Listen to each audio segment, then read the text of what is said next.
Hello guys, आप सबका स्वागत है हमारे यूट्यूब चैनल अल्फ़ा ट्रिक पर। तो आज हम पढ़ेंगे औक्लज के अनुप्रयोग में एक टॉपिक आता है इंक्रीजिंग और डिक्रीजिंग फंक्शन, यानी कि वर्धमान और ह्रासमान फलन। इसके बारे में हम समझेंगे कि ये फलन होता क्या है। ठीक है, तो वीडियो को स्टार्ट करें उससे पहले अगर आपने हमारे चैनल को सब्सक्राइब नहीं किया तो सब्सक्राइब कर लीजिएगा और एनसीईआरटी से संबंधित सारी जो इम्पोर्टेंट्स वीडियोज़ है, सोल्यूशंस हैं, आप जाकर के हमारे चैनल पर देख सकते हैं। तो देखिए, वर्धमान और ह्रासमान फलन होते क्या हैं। जैसे नाम से स्पष्ट है, वर्धमान यानी कि इंक्रीजिंग, एक ऐसा फलन जो इंक्रीज कर रहा हो, और ह्रासमान यानी कि डिक्रीजिंग, एक ऐसा फलन जो डिक्रीज कर रहा हो। ठीक है, तो देखिए यहाँ पर पहले हम ग्राफिकली इसको समझते हैं। जैसे मान लेते हैं ये हमारे कोऑर्डिनेट एक्सिस हैं। ठीक है, यहाँ पर एक हम फंक्शन लेते हैं, कोई भी फंक्शन इस तरीके से है मान लेते हैं। ठीक, इस फंक्शन पे देखिए हम क्या करते हैं, 2 पॉइंट लेते हैं। ठीक है, कोई फंक्शन है एफ ऑफ एक्स है, यहाँ पे हम 2 पॉइंट लेते हैं। ये पॉइंट हमारा है क्या है, x1, और एक दूसरा पॉइंट यहाँ पे हम लेते हैं, ये पॉइंट क्या है, x2। ठीक है, तो हमने x1 x2 2 पॉइंट लिए हैं, और x1 पर जो फंक्शन की वैल्यू है वो एफ ऑफ x1 है, और x2 पे जो फंक्शन की वैल्यू है वो एफ ऑफ x2 है। ठीक है, तो अगर हम यहाँ पर देखें, ठीक, यहाँ पर अगर हम देखें तो x1 क्या होता है, ये वाली लेंथ होती है। ठीक है, ये जो हमारा ऑरिजिन होता है यहाँ से ये वाली लेंथ होती है x1। तो अगर आप देखोगे तो x1 छोटा है किससे, x2 से, क्योंकि x2 जो होती है वो ये वाली लेंथ होती है, तो ये वाली लेंथ बड़ी है, तो x2 जो है वो छोटा है, सॉरी x1 छोटा है x2 से। ठीक है, अच्छा ये हो गया। अगर हम x1 पे फंक्शन की वैल्यू देखें तो x1 पे फंक्शन की वैल्यू क्या हो जाएगी, ये वाली लेंथ। देखो फंक्शन की वैल्यू कौन सी लेंथ होती है, ये वाली लेंथ होती है। ठीक, और x2 पे जो फंक्शन की वैल्यू है वो f ऑफ x2 है, ये वाली लेंथ है। ठीक है, तो इन दोनों में कौन सी लेंथ आपको बड़ी दिख रही है, ये वाली लेंथ या फिर ये वाली लेंथ। तो देखिए यहाँ पे हमें देखने को मिलेगा कि f ऑफ x1, ठीक है, is greater than f of x2। ठीक, हम देखते क्या है कि ये वाली जो फंक्शन की वैल्यू है एफ ऑफ एक्स1 वो बड़ी है किससे, एफ ऑफ x2 से। देखिए हाइट आप देख सकते हैं, ये वाला बड़ा है, ये वाला छोटा है। तो जब ऐसी कंडीशन आती है कि x1 छोटा हो और x2 बड़ा हो, लेकिन x1 पॉइंट पर जो फंक्शन की वैल्यू हो वो बड़ा हो और एफ ऑफ x2 छोटा हो, ठीक है, तो इसको हम क्या बोलते हैं, इसको हम बोलते हैं ह्रासमान फलन। क्या बोलते हैं, ह्रासमान फलन। ठीक है, या फिर इसको हम डिक्रीजिंग फंक्शन भी बोलते हैं। ठीक है, ये टॉपिक हो गया। देखो ध्यान से समझिएगा कि जैसे जैसे हम पॉइंट को बढ़ाते जाएंगे वैसे वैसे फंक्शन की वैल्यू डिक्रीज करती जाएगी। यहाँ पे आप देख सकते हैं, यहाँ पे मैंने आपको दिखा दिया 2 पॉइंट्स को लेकर के कि x1 जो पॉइंट था वो छोटा था, x1 देखिए यहाँ पे x1 छोटा है, x2 बड़ा है, लेकिन फंक्शन की वैल्यू एफ ऑफ x1 बड़ी है, x2 छोटी है। तो ऐसी कंडीशन में ह्रासमान फलन हो जाता है। ठीक है, आइए दूसरी कंडीशन देखते हैं वर्धमान फलन के लिए। जैसे मान लेते हैं ये हमारा कोऑर्डिनेट एक्सिस है और एक फलन कुछ इस तरीके से हमारा है। ठीक है, तो यहाँ पर भी हम वही सेम प्रोसेस करते हैं। एक पॉइंट हम यहाँ पे लेते हैं, एक पॉइंट हम यहाँ पे लेते हैं। ये जो पॉइंट है ये x1 है और ये वाला पॉइंट हमारा क्या है, x2 है।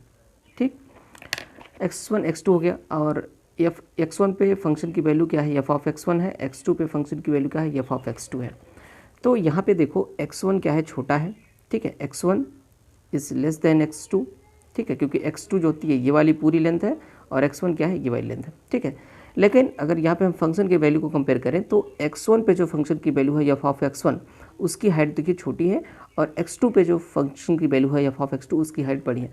तो यहाँ पे हम क्या लिखेंगे, F of x1 is less than F of x2। ठीक, इस तरीके से।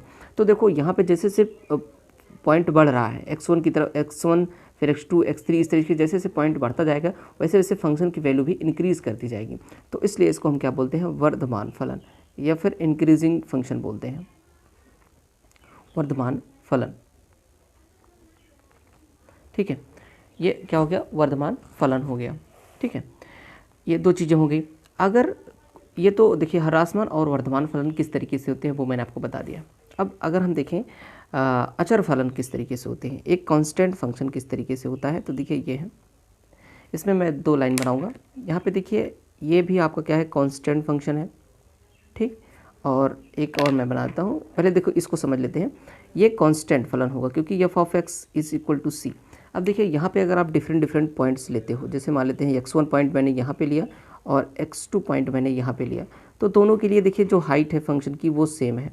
ठीक है, तो जब दोनों की हाइट सेम है तो हम यहाँ पे लिख सकते हैं कि f of x1 is equal to f of x2।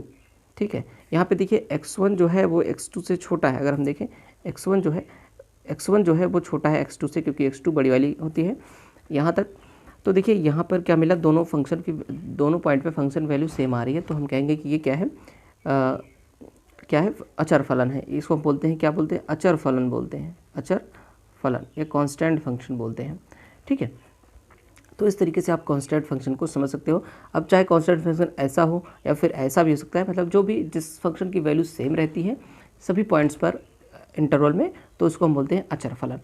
तो ये हो गया इंक्रीजिंग और डिक्रीजिंग फंक्शन का। एक चीज़ मैं आपको चलते चलते और यहाँ पे बता देता हूँ, ठीक है, डेरिवेटिव के बारे में। ठीक है, देखिए यहाँ पे एक मैं और बना रहा हूँ फंक्शन। देखिएगा कुछ फंक्शन इस तरीके से होते हैं, ऐसे करके, जैसे यहाँ पर इस तरीके से करके ऐसे फंक्शन है। ठीक है, तो यहाँ पे मैं पॉइंट का नाम दे देता हूँ। यहाँ पे मान लेते हैं ये पॉइंट ए है, ये पॉइंट बी है। ठीक है, यहाँ पे पॉइंट बी के बाद सी हो गया, यहाँ पे पॉइंट डी हो गया। ठीक है, तो देखिए ऐसे कई सारे पॉइंट्स हैं। तो यहाँ पे आप देख के पता कर सकते हो कि इंटरवल अगर हम ए बी में देखें, ए बी में, ठीक है, ए बी में अगर आप देखो, ए बी में फंक्शन क्या कर रहा है, डिक्रीज़ कर रहा है। ठीक है, तो ए बी में क्या हो जाएगा, एफ मान लेते हैं, फंक्शन एफ है, तो एफ ऑफ एक्स क्या हो जाएगा, ह्रासमान हो जाएगा। देख के ही हम बता सकते हैं कि ये फंक्शन क्या हो जाएगा, ह्रासमान हो जाएगा। ठीक, अगर बी सी की बात करें, देखो बी सी में इंक्रीज़ कर रहा है, जैसे जैसे आप पॉइंट ज़्यादा लोगे वैसे वैसे फंक्शन की वैल्यू भी बढ़ती जाएगी। तो आप लिख सकते हो कि बी सी में एफ ऑफ एक्स क्या है, वर्धमान है। ठीक, वर्धमान है। और इस तरीके से सी डी अगर आप देखें, सी डी में देखें डिक्रीज़ कर रहा है, एफ ऑफ एक्स क्या है, ह्रासमान है। ठीक है, ह्रासमान है, क्योंकि देखिए हम देख कर ही इसमें यहाँ पे पता कर सकते हैं। और एक दूसरी चीज़ मैं आपको यहाँ पे बताने वाला हूँ कि हम सब जानते हैं कि जो फंक्शन का अवकलन होता है एफ डैश ऑफ एक्स, ये क्या होती है, एफ डैश ऑफ एक्स एक तरीके से स्लोप को दिखाता है, यानी कि जो भी कर्व है, कर्व के किसी पॉइंट पर स्लोप को दिखाता है। अब स्लोप होता क्या है, स्लोप होता है उस जैसे slope f dash of x is equal to tan theta होता है।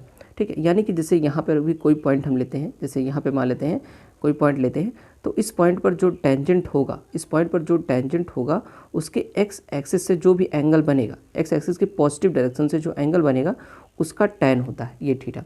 तो यानी कि एफ डैश ऑफ एक्स अगर हम निकालते हैं तो उस फंक्शन का किसी उस पॉइंट पर, ठीक है, जिस पॉइंट पर हम निकालेंगे उस पॉइंट पर एक्स एक्सिस द्वारा उस टेंजेंट से बनाया गया एंगल होता है। ठीक है, तो यहाँ पर हम देख सकते हैं। तो अगर एफ डैश ऑफ एक्स किसी भी इंटरवल में एफ डैश ऑफ एक्स इस लेस देन 0 होता है, तो हम बोलते हैं कि उसमें क्या है, ह्रासमान है।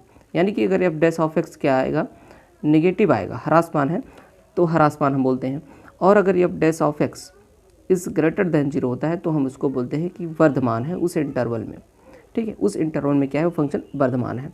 ठीक है, अगर यहाँ पे मैं आपको समझाने की कोशिश करूँ तो देखिएगा ए बी में क्या है, हमारा फंक्शन ह्रासमान है।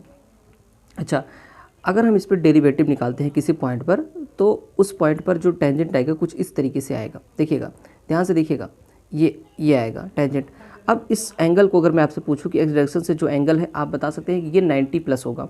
ठीक है, क्योंकि ये देखिए 90 कहीं यहाँ पर होगा और ये 90 प्लस आ रहा है। अब हम जानते हैं कि tan 90 प्लस थीटा क्या होता है, नेगेटिव होता है। tan 90 प्लस थीटा जो होता है वो नेगेटिव होता है, इसलिए हमेशा एफ डैश ऑफ एक्स क्या होगा, नेगेटिव होगा, यानी कि लेस देन 0 होगा, इसलिए हम इसको ह्रासमान बोलते हैं। ठीक है, अब देखिए सेम इस साइड पे चलाइए, जहाँ पे BC वाला जो सेक्शन है, BC इंटरवल में अगर आप देखो तो इसके अगर किसी भी पॉइंट पे आप टेंजेंट खींचते हो तो कुछ इस तरीके से आएगा। ठीक, कुछ इस तरीके से टेंजेंट होगा और ये एंगल पॉजिटिव एक्स डायरेक्शन से बनाया गया है थीटा, ये हमेशा लेस देन 90 होगा। अब देखिए 90 यहाँ पे कहीं पे आएगा और ये लेस देन 90 है, और tan 90 माइनस थीटा, यानी कि जो भी एंगल 90 से कम होगा, 0 और 90 के बीच होगा, उसके tan का मान हमेशा पॉजिटिव होता है, यानी कि ग्रेटर देन 0 होता है और वो वर्धमान होगा। ठीक है, ये चीज़ें जो मैंने आपको बताई, एक दो बार इसको जरूर सुनिएगा, रिपीट करके आपको अच्छे से समझ में आएगा। ठीक है, मैं क्या कहना चाह रहा था। ठीक है, और जो ये पॉइंट्स होते हैं, चाहे C पॉइंट हो, चाहे B पॉइंट हो, चाहे ए यहाँ पे D पॉइंट हो, यहाँ पे A पॉइंट हो, इन सब पे अगर हम टेंजेंट को खींचते हैं इस तरीके से आएगा। ठीक है, D पॉइंट पे, B पॉइंट पे, तो ये सारे क्या हैं, एक्स एक्सिस से पैरेलल है। तो जब एक्स एक्सिस से पैरेलल हो जाएंगे तो एक्स एक्सिस से बनाया गया एंगल 0 होगा टेंजेंट का, और tan 0 की वैल्यू 0 होती है, तो इसलिए हम बोलते हैं f dash of x is equal to 0 बोलते हैं इसको। ठीक है, ये पॉइंट आप याद रखिएगा। ये 3 पॉइंट है जो मैंने आपको समझा दिया।